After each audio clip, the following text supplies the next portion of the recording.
Hi guys. Hi guys, it's Courtney and Melly. And we're just sitting here. I was going over, actually my mother-in-law, she's kind of in the background. So if she don't want to be on camera, but if she wants to give some kind of feedback, then she can.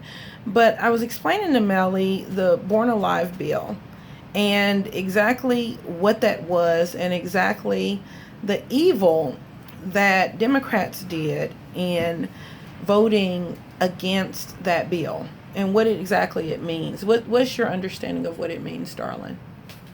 Do you mean like that they're going to kill them? Yeah. It's terrible. Yeah, and one of the main things is we were just looking, some folks have called it a Hippocratic oath. It just kind of depends on what state you're in. But all doctors, all medical professionals do take an oath. And part of that oath, let me pull it up without getting my mother-in-law in the camera.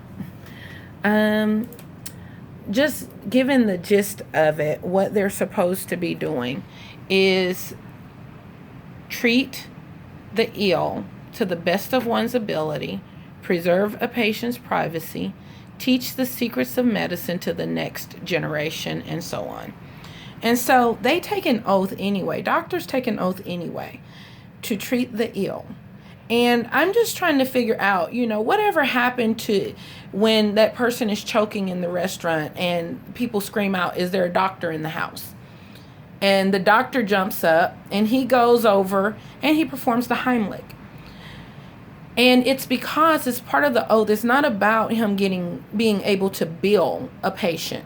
It's about him being trained and having taken an oath to preserve life anytime that he has the opportunity, he or she has the opportunity to do so. And so, in my opinion, the Born Alive bill simply said that doctors were held responsible if someone a human being is in their wake, about to die, that they will do everything that they would for myself or my daughter or that person in the restaurant that's choking on a piece of meat or whatever that needs to Heimlich performed. And in my opinion, it's just all that they were saying was that they wanted that enforced. That a baby wasn't going to be born during a horrible abortion procedure, born alive, and then just left there to die. And in some cases, even murdered after birth. Some of you guys know the horrible story of Kermit Gosnell, or Gosnell, however you pronounce his name. They called his office a house of horrors because literally the procedures that he was doing to these children that were born alive. He was murdering these babies that were born alive. So that procedure was revealed to us, what they have to do when a baby's born alive. A lot of what he was doing was he was taking scissors and placing it in the back of the baby's neck and snipping the spine until the baby was dead. That's what he did. He'd let them lay there until they died. That's what he did. And it's horrible because the value of life is so devalued now, which is why we believe in, we're trying to teach our children. Melly's about to be 13 next month.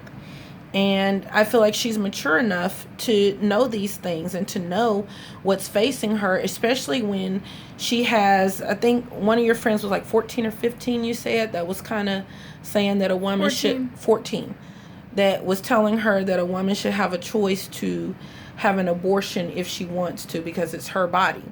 And so when someone, we homeschool our children, but she was with another little homeschool child. And this was this child's belief. This is how this child was being raised.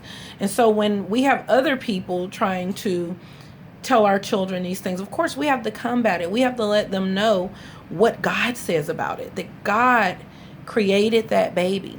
And we believe that once sperm meets the egg and once that child begins to develop in the womb, I don't care if it's day 2, it's life. Because guess what? The minute that sperm and egg meet, new DNA is formed. Brand new, unique DNA. That's what personally makes you, what makes me, me. You have a little bit of my DNA in there, a little bit of daddy's. That's how you guys were made in our Davis family. But from there, it begins to develop. And it begins to develop because it's living. It's a living, breathing human being from the moment that it ignites. Otherwise, there would be no changes. It wouldn't continue. It wouldn't grow. It wouldn't form. It's life. And so we teach them that.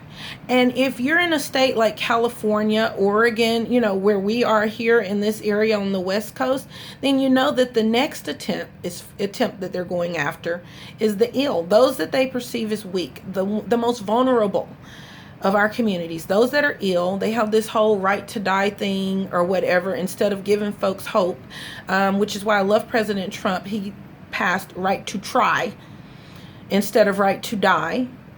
And they're basically just euthanizing elders. I'm sorry, you guys. A lot of these hospice things, it's unheard of. We're in ministry. We're a family in ministry. So we have visited folks that are on hospice. And literally, some of the people, and I know this is a very touchy subject because people have their different beliefs about it. But I know for a fact that some of the folks, it was just a decision made just to medicate them, not feed them, and let them pass on. And literally no other options were given. And there could have been, because there were other folks that had the same exact things going on. I'm telling you guys, it's evil and it's real. And so when you're getting ready to sit down with that loved one, especially if you're over here on the West Coast, make sure that you understand everything that they're saying and everything that's being done, because you don't starve somebody to death. You guys, this is really bad. So this is why we say that we are pro-life, and we believe in life from conception to natural death. That's our stance. That is our stance. And we stand firmly in that, and then I know, we get criticized and stuff because we also believe in our Second Amendment rights. We believe that we have a God-given responsibility to protect our children, protect our homes. And so we believe in guns. We really do. I'm licensed to carry myself, as the female householder. Our children have all been taught how to handle guns and how to be safe, and they're pretty good shots, actually. And so there's a balance there that God has. And so, yeah, we do believe in our Second Amendment rights. We get criticized for it, but we don't care, because we understand that God tells us also that we are supposed to protect as well. And getting back to the protection of these innocent babies, we're supposed to be protecting the innocent, not murdering them. We're supposed to be their hope and their help. They can't even hold their own heads up, you guys. This is what God was talking about in Romans 1, when he said that there would be no natural affection. Natural affection would be gone.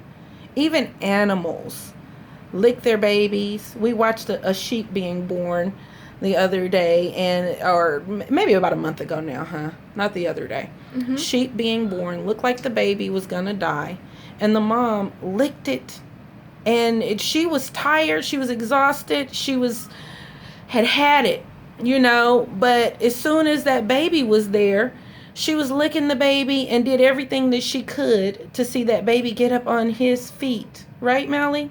Right.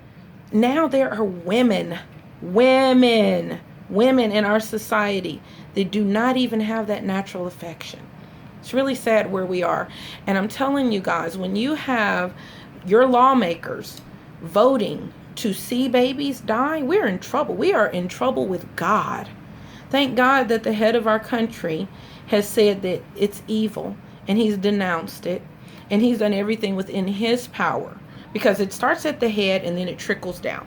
When we were under Barack Obama, you guys, with all this homosexual stuff and all of that, and I know we offend some homosexuals because we tell the truth, on our channel about what God says about it, it's wrong. Just like murdering a baby is wrong. Just like fornication is wrong. Just like adultery is wrong. All of these things God says are wrong. And we should be trying our best not to do them. Why? Because God doesn't want us hurting.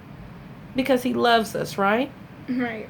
And those things, those kind of lifestyles and those decisions hurt people. And especially the most vulnerable. And so anyway, just wanted to stop and just share that with you guys this morning. It's something that we were talking about when we got done with our schooling. Did you have any more questions for me, darling? I don't know why they do that. Because it's really evil and I don't get it. I know, darling. And basically the only thing we can really do is pray. And, you know, mommy and daddy do our best to talk to people and educate them. And we vote. We vote. We let our voice be heard. The Lord said that he wanted us to occupy until he returns. Occupy until the Lord returns. And occupation literally means that we are holding a stance. We're holding ground for him. We are being that light for him, and we're being his voice. And we are doing our best to do what we feel like he would do if he was physically here himself. But he is here. Where is he? Everywhere. Everywhere. That's right. And so we have to be that light. We have to show folks. Uh-oh, you dropped something? Yeah, I dropped my lip gloss. All right. Well, God bless y'all. We hope you guys enjoyed the video. Bye. Bye.